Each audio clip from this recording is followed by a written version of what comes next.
Сәлем баршаңызға, каналыма қош келдіңіздер. Бүгін сіздерге өте жеңіл дайындалатын тағамның түрімен бөліскім келеді. Бұл мясо по-французски. Ешқандай да газ плитаның қасында тұрып, қуырып дайындаудың қажеті жоқ. Бұл тағам өте тез дайындалады.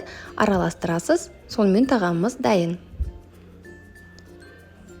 Ал бастайық. Ол алдымен бізге қажеті 300-400 грамм фарш, жарты шай қасық тұз, жарты шай қасық қара бұрыш, 70 мл сүт және барлығын жақсылап араластырамыз. Қолмен араластыра берсеңіз болады. Кішкене ғана влажный болу қажет. Келесі бізге қажеті картоптар. Оны ашып көрсетудің қажеті жоқ. Дөңгелектеп тураймыз. Егер возможно бар болса, осындай теркамен өткізсеңіз тезірек болады және өте жіңішке болып шығады. Сонда печкада, духовкада пісу барысы да тездетіледі. Оған жарты қасық тұз, паприка мен қызыл бұрыш араласқан қосамыз. Және тағы да қара бұрыш және зәйтүн майы, болмаса 30-40 мл сұйық май. Тағы да барлығын жақсылап араластырамыз. Картоптың барлығына май тию керек. Сонда сочный болып шығады. Келесі пиязды ортасынан бөлеміз және оны тағы да полукольца қылып тураймыз. Оны да жіңішке қырып турау қажет. Менде мынандай Таппер фирмасының формасы. Осыған ең алдымен картопты саламын. Және оны тегістеймін.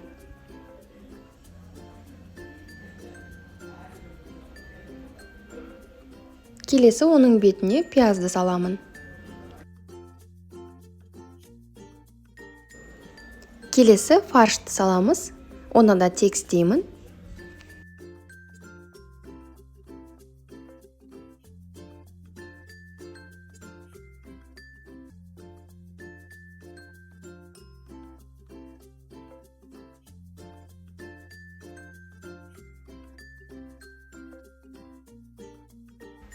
Келесі бізге қажет орташа 3 қызанақ.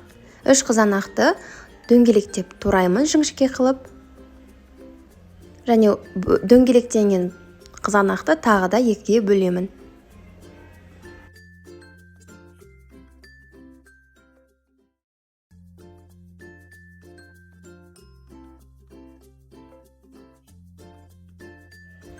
Оны фарштың үстіне қойып шығамыз.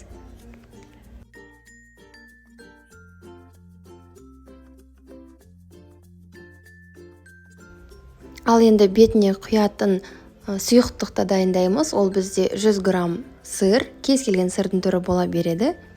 2 сырды араластырсаңыз да ештеңе етпейді. Және сметана кез келген процентті. Сметанадан 150 грамм кетеді. Келуде қылып, яғни 75 мл майонез, болмаса сметана қолдансаңыз болады. Тек қана майонез қолданып жүрсеңіз, өте майлы болып кетеді дәмі. Сол себепті сметанамен міндетті түрде араластыру қажет. Сметана ол бізде қаймақ. Осылай бетін жағып шықтық. Бетіне өзінің қақпағын салып, 180 градуста 1,5 сағатта пісіріп аламын. Менің духовкам 1,5 сағатта піседі.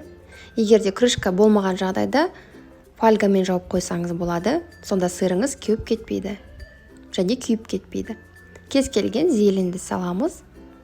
Мінекей біздің тағамымыз дайын. Кейбір пештерде 45-50 минутта пісуі де мүмкін.